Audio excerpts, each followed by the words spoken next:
Andito na naman tayo sa nagbabagang showbiz balita. Panoorin natin ang video ni Cassie Legaspi kung saan ay nagkaroon sila ng Kapuso Mall Show sa Cebu.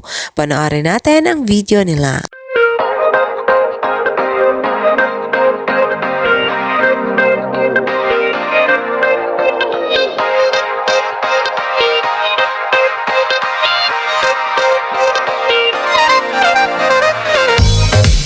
Nag-upload si Cassie Legaspi sa kanyang IG story kung saan ibinahagi niya sa kanyang mga fans ang mga naganap sa kanyang buhay. Isa na dito ang pagpunta ni Cassie sa Cebu kasama ang kanyang collab team na si Benz at nagkaroon sila ng show doon at marami ngang nanood at nag-abang sa kanila at marami ding kinilig sa kanilang performance kung saan ay kinantahan nila ang mga fans na nandoon sa kanilang show. Panoorin natin ang kabuuan na nasabing video nila Cassie Legaspi at huwag kalimutang maglagay ng iyong komento sa video na ito.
Thank you sa panonood sa nasabing video nila Cassie Legaspi. And for more showbiz updates, don't forget to like, subscribe, and share.